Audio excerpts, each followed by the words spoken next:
Elon is frustrated, and many people interpret this frustration, which he has been quite explicit about, the idea that, hey, what's the point of having me do Doge when you're going to increase the debt in this way, increase the debt ceiling, and then also increase the level of spending. By the way, I'm going to have my son-in-law, Brandon Gill, on. I'm going to explicitly ask him about Elon's critique and have him as an advocate for the bill, someone who is out front and center defending it, to, in a sense, speak aloud to Elon Musk about it.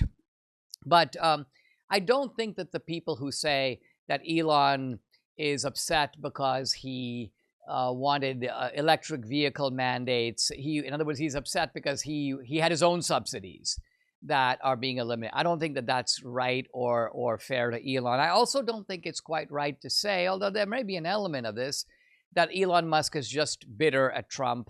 He's angry with the Republicans. He wants to sort of get his revenge. He wants to have them pay for what they did.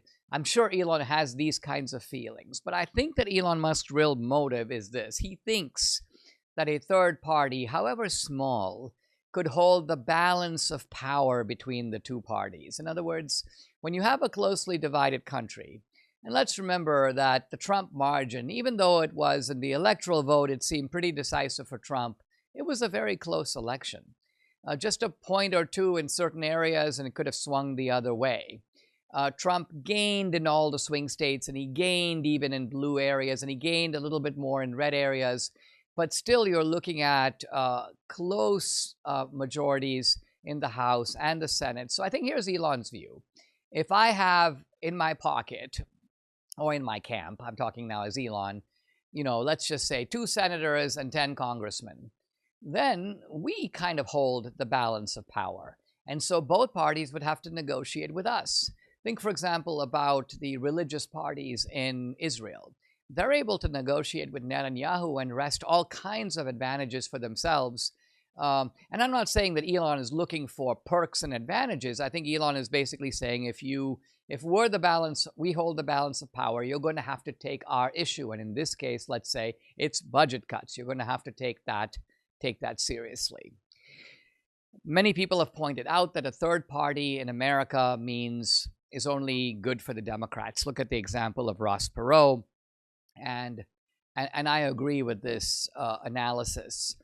Historically, we've had, of course, the emergence of third parties or at least of parties that split up. I'm thinking here of the Jefferson Party, which was called the Democratic Republican Party. It was, by the way, it at one point became the only party. Why? Because the Whig Party, the Federalists basically dissolved. They went away. And so Jefferson's party, the Democratic Republican Party, was the only party that was left. And so what happened was it split. It split into two, and it became ultimately the Democratic Party, founded in a way by Andrew Jackson, and then the Whigs. And later the Whigs, of course, also went away, and the Republican Party. But notice that you don't really have a third party here. You have when the Democratic Republican Party had a monopoly, it split into two, and then when the Whig Party went away, the Republican Party replaced it. So you really had persistently a two-party system in American politics. And for this reason, I think that the third party is most likely, despite Elon's, I think, aspirations for it, to have a destructive influence. For full shows, live and on demand, it's Salem News Channel.